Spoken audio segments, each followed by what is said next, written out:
Hello, my name is Bruno and you're watching the second episode of Grand Startup Tour. I just flew from Porto to the capital of Switzerland, Zurich. Although Zurich is a small capital in size and population, it's a big European financial capital. But I came here to find out how is the tech startup community doing. Here's the answer of a few local entrepreneurs. Well, maybe the biggest challenge for startups in Switzerland is that Switzerland itself is a rather small market. So either your overall market remains small, or you'll have to think about internationalization very early on, which is kind of a chance and an opportunity for Swiss countries as well, but it makes life a little bit harder than maybe compared to Germany or the United States, where you have this huge market, which is your home market, which you can reach in an easier fashion. So that's another thing is there are a lot of startups who start here in Zurich and look at the German-speaking market. So because that's very close, you know. Yeah. Go to Germany. And it's really big. It's a really big market. Exactly. And it's easier to go there. So this is what I did with my startup as well, going to Germany, addressing the German part. So moving from Switzerland to Germany is, a lot of people are doing that. But what I see is people are coming also back again to Switzerland because in Switzerland people are willing to pay for services, and we're coming back again to people are willing to pay. So you have a business and then you make money. And I know so many startups going to Germany, you know, you can charge people. People in Germany are not willing to pay for that service. And here in Switzerland they're willing to pay. So it's again, it went from being very local to being international, and now going back again to being local. Here. Actually, there are a lot of investors around here in Zurich. So, you know, there are a lot of banks, there are a lot of rich people living in Switzerland, so the money is here. Yeah, okay. But a lot of those investors are looking for German startups, Berlin startups, London startups. Some are very local, they invest the money here, but we have also some major players who. The good thing with Zurich is, we start with the good thing, there's a lot of money around and there are very clever people around. So the education system is also, it's really good, it's almost free, and people can, the University of Zurich or the ETH Zurich are really high-class universities, and you learn a lot. So money's here, knowledge is here. These are the good parts of Zurich. On the bad side, on the other side, we have the problem with wages are way too high. So if you go to a bank, you earn 100,000 euros almost from day one, and you know this is like, okay, this is a lot of money, and so this is one thing. So, and with that, there are a lot of rich people around. So. The houses become expensive, so offices become expensive. So it's very hard for a startup to start on a low cost. And other places like Berlin, you know, you get like 10 interns, you get your huge office, you have programmers, you have everything.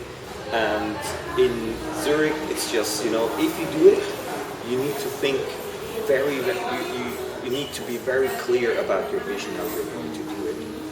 Because you need to earn money, because you spend so much money, just the cost of living here. Yeah.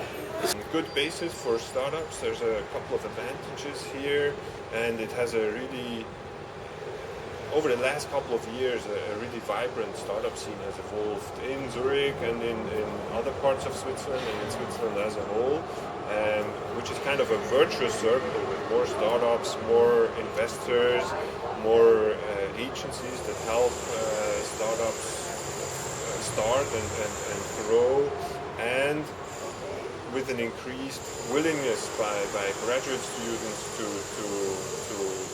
go out and found their own company. Technopark is not really an incubator. It's Okay. basically an office building that has a lot of small companies, and there's a certain amount of startups in here. But there's also established companies, so it's a mix. What Technopark has done, it has basically bootstrapped this region in Zurich and attracted a lot of startups.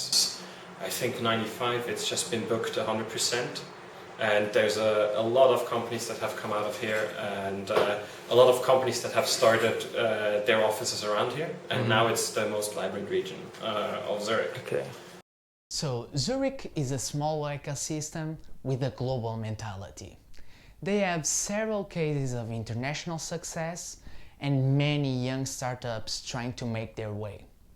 I challenged a few interesting entrepreneurs to present their startups to us, so check those out.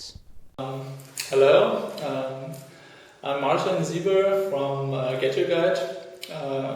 Get Your Guide, I'm one of the co-founders of Get Your Guide, and Get Your Guide is an online platform for tours, attractions and activities. So what does that mean? Tours, attractions and activities are like sightseeing tours or outdoor tours or canyoning. So we are an online booking platform where you can have the whole range of tours directly online bookable. So, for example, if you want to go to Paris and want to do the ticket for the Louvre, or have a private guide who's presenting the sites to you, or if you want to do a bungee jump somewhere in Switzerland, or if you want to do a helicopter flight in the Grand Canyon in Las Vegas, you can easily go online on our site and book it directly online. So this is the one side of what we are doing, and the other side, to make it possible that this is online bookable, we have a supplier reservation system for the direct local operator of these tours, and they can just put it online within our system and get the text there, get all the prices, get the availabilities, and directly manage their stuff. So we are the distribution channel for them. Hi, I'm Oliver, the CEO and co-founder of Rainier, a Zurich-based startup.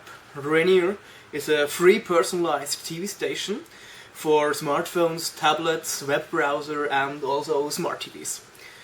You connect your application once with social networks. We analyze your Facebook profile, recognize your preferences and compute with our self-developed algorithm an individual TV program based on your preferences. We are going to scale with other forms of content into other countries and to other devices. Try it, Rainier.tv. So, my name is Marcus from Connexio here in Zurich, and what we basically do is we take care of your address book, which means your contacts are distributed everywhere. You have them on your phone, email, social networks. We draw all those contacts in, aggregate them, we then analyze them and create a clean, complete and up-to-date address book. And when we have it, we actually put it back on your device so you can use it. And to keep the address book that way, we do that every 8 hours. And you don't have to worry anymore, because we do. You've used YouTube before, so you know it, but maybe for everyone else, Doodle is a scheduling service. So basically it helps people find a common date and time to get together for any kind of group event, whether that's for business purposes, like a project meeting or anything, or leisure purposes, a night at the movies, dinner, or whatever. I work on a project called Remember the Name. That's why I can call you Bruno, right? Okay. And How does that work? it basically helps people to remember faces and names. So, like tonight, the group of people gets together like once a month, and every time you go, there's like, oh man, yeah, I know you, but what's your name again? And so what we do is together you build sort of a circle, everyone signs up into it using Facebook, LinkedIn or Xing, and it shows you with a picture, name, and where you work. And so you can use that list to train your memory. You can use flashcards like, what's my name? It flips, then you just go through the people. Or you can use some memory trick like Bruno I can make a mnemonic which helps you to remind you. It's like I think of a brown Uno, Fiat Uno, and so whenever I see you, this picture, you sitting in this brown Uno car, comes into my mind. And this is how our brain works. Will help you. Yes. Questly is a treasure hunting game with a viral character which combines gaming in the real world and in the fiction. And the user is able to create quests or to solve quests and share this with friends. What means quest? Quest, you can do it in different kind of ways. That means you can create a you can create a quest which recommends that you have to go to a place. For example, I can create a quest in the techno park, which is right here at the next building, and you have to go there and find the secret message under a chair, under a table, in the bathroom, or whatever, wherever it is going to be, and you have to find that password or whatever and type it in, and so you can solve a quest. A quest can also be a quiz, what you can just solve back home, and Questly is really interesting for big brands to promote their products, because you get a lot of attention through gamification to that product, and the user is just playing the quest. Like, it's fun for him, it's entertaining, it's education, so it's edutainment in the end, that he learns something, but he's consuming ads at the same time. So that's really interesting for brands to use this as a new marketing tool. Thank you very much for watching another episode of Grand Startup Tour. See you next time in Poznan.